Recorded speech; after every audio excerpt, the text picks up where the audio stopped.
The story begins on Earth with Dr. Chris Kelvin, a clinical psychologist known for his sharp mind and quiet, solitary life.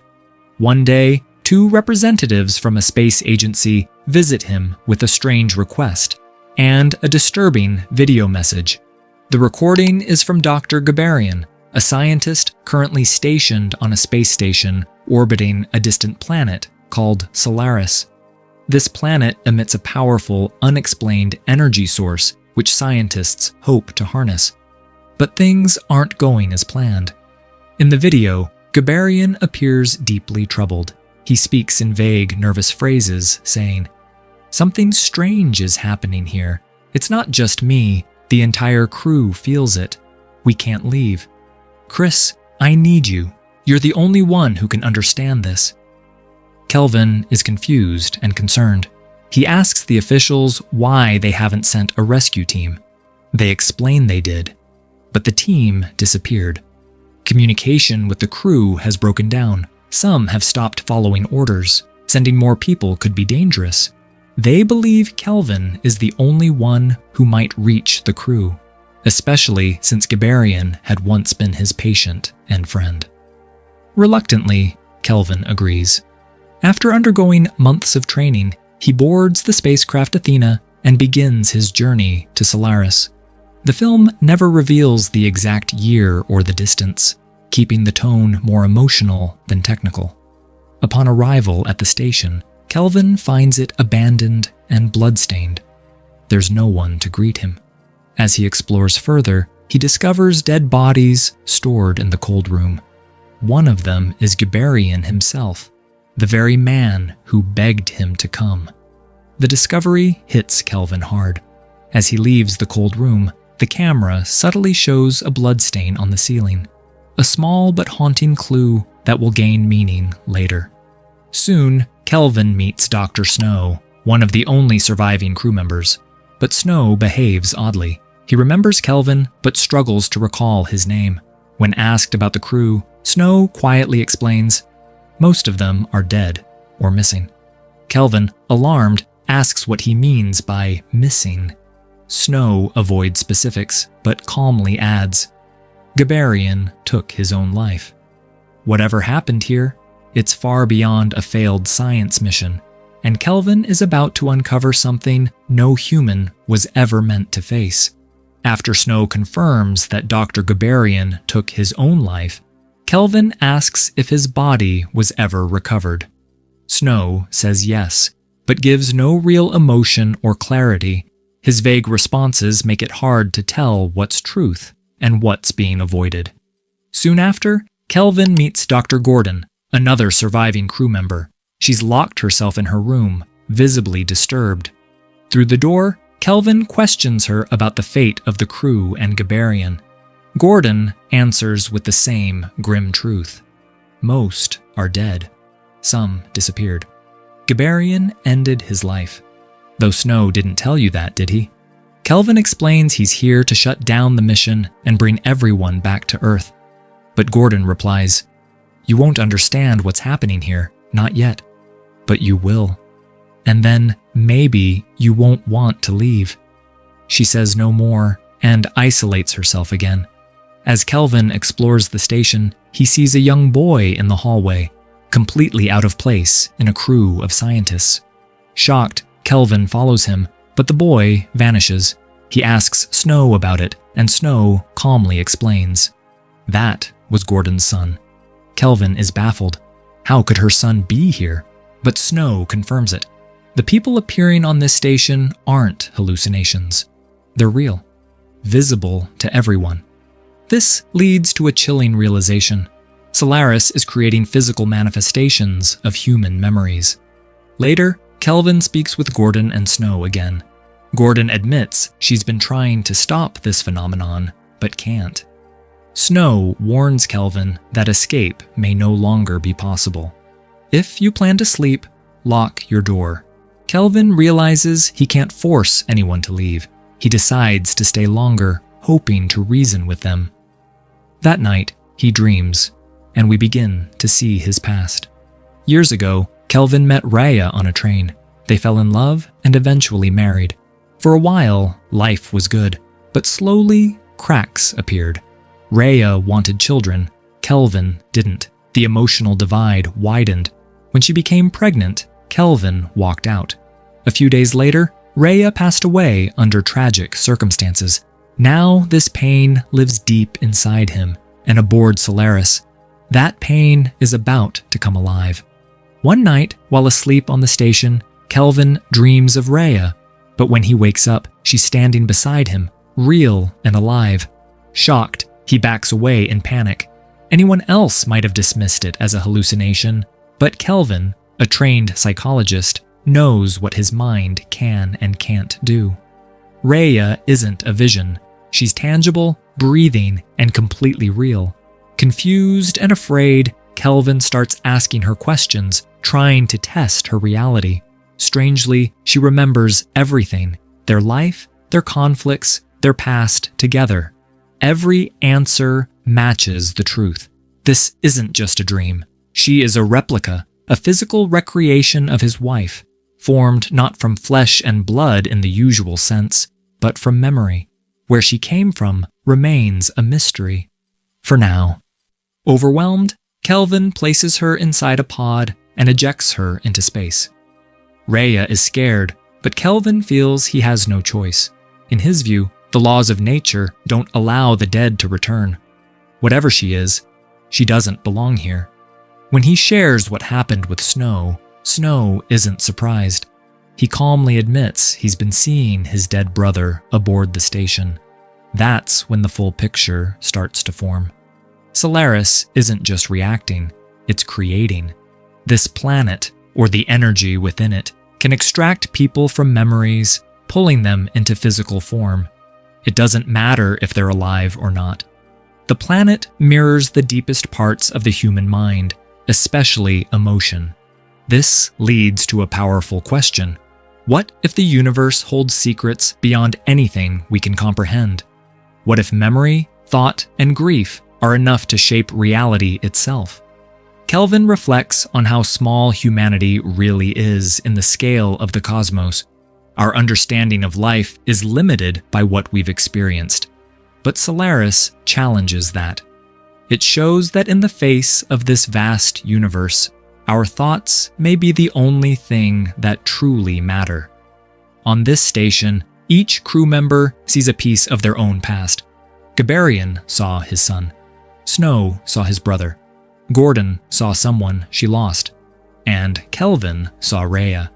These visitors aren't dangerous. They don't come to harm. They come from love, guilt, and memory. And they feel completely real. Solaris doesn't explain itself. It simply responds and watches. Later, Kelvin dreams of Rhea again, and when he wakes up, she's returned. This time, he doesn't panic. Instead of sending her away, he chooses to understand her.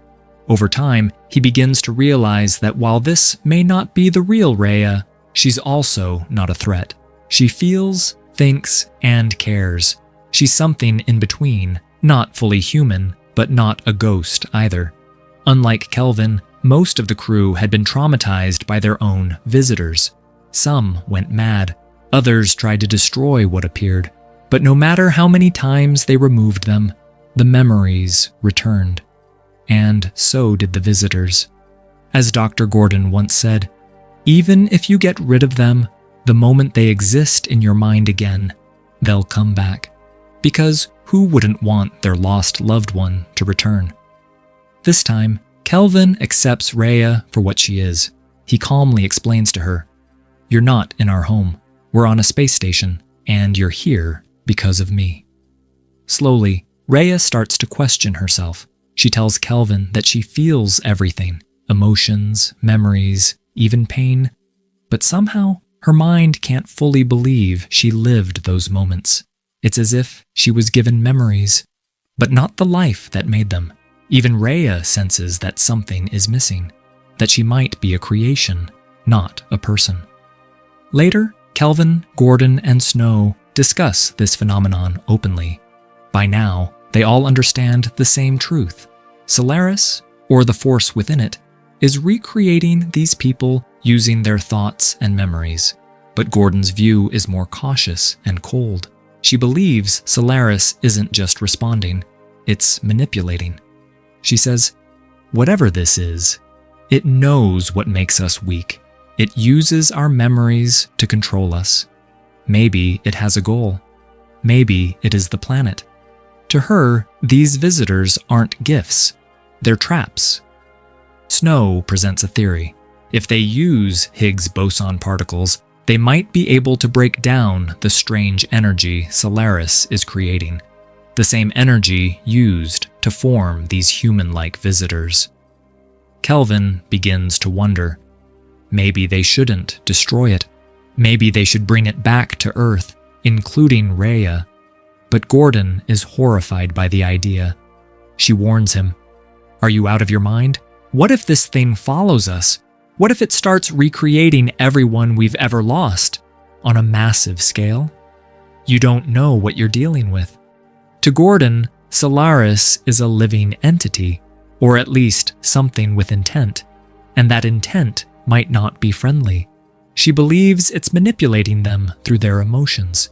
She sees it as a threat, like a virus that could spread to humanity itself. But Kelvin is thinking with his heart. He sees a chance to undo his mistake, to be with Rhea again. He believes she deserves to come back with him. This sparks a serious argument between the two. Kelvin insists, "I'm taking her back. I know what she means to me." Gordon replies, "You're blind. You think she's your wife, but you're being used. You'll never see it, but I do. That's what makes me smarter than the rest of you." That night, Kelvin and Rhea lie together, but Rhea is visibly distressed.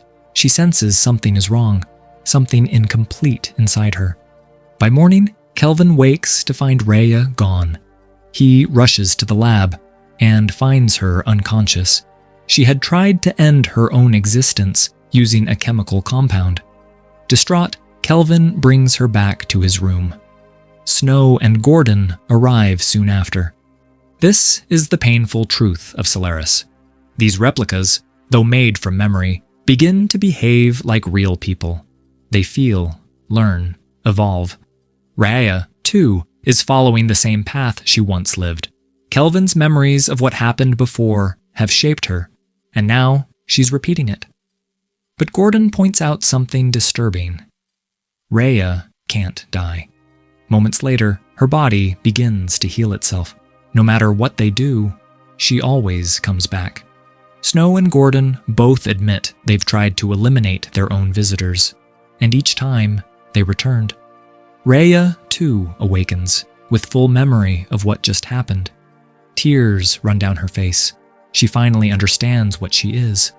Rhea no longer wants to exist. She now understands what she is, a creation born from memory, and asks Kelvin to let her go. But he refuses. He promises to take her back to Earth, believing there's still hope. That night, he stays awake to make sure she doesn't try anything again. But eventually, sleep takes over. When he wakes up, Rhea is gone. He rushes to the lab and finds Gordon has used the particles to erase her. She applied Snow's theory, which had worked on her own visitor. This time, it might be permanent. Heartbroken, Kelvin realizes Rhea won't return. At that moment, he notices something strange, the bloodstain on the ceiling he saw when he first arrived. He and Gordon open the space above and discover something horrifying: Snow's real body. The truth is revealed. The man they've been talking to was a replica all along. The real Snow must have tried to destroy his own copy, but the clone survived and killed him instead. When they confront him, the replica calmly explains, it was self-defense. Now, Gordon wants to destroy the fake Snow using the same particles. Ironically, it was this Snow who gave them the method to do it in the first place. But he warns them, it's too late. You've drained too much power. Solaris is pulling the station toward itself. The planet's gravity is now irresistible. The station is being dragged down. They lock Snow in a room and prepare to escape aboard the Athena spacecraft. But as Solaris draws closer, Kelvin makes his choice. In the final moments, the story shifts to memory, or something beyond it. We hear Kelvin's voice as if echoing from deep within his mind. Earth. Even that name feels distant now. I don't know how long it's been since I left it behind. I wonder, if I ever returned, could I still take part in that life? Could I laugh again? Could I feel it all the way I used to? In this darkness, I already know the answer. I never could. Strange, isn't it? How wrong I was. About everything. We see him at home, in his kitchen. He cuts his finger, but the wound heals instantly. He turns, and Rhea is there. She approaches him. He doesn't question it. He embraces her. And in that moment, we understand the truth. Kelvin never left Solaris. The station was pulled in. His body and his mind now belong to the planet. What remains is just a memory, preserved in a place where time, space, and identity dissolve. A place where lost souls live on forever, not as they were, but as they were remembered. Solaris is more philosophical than science fiction. Though it takes place in space, the story isn't about technology or aliens. It's about the human mind. The planet Solaris reflects people's deepest memories, grief, and love, forcing them to confront emotions they've buried. It asks, what makes someone real? Biology or memory? Can we love a copy if it feels real? And are we truly ready to face what's hidden in our own minds? At its heart, Solaris isn't about exploring space. It's about exploring ourselves.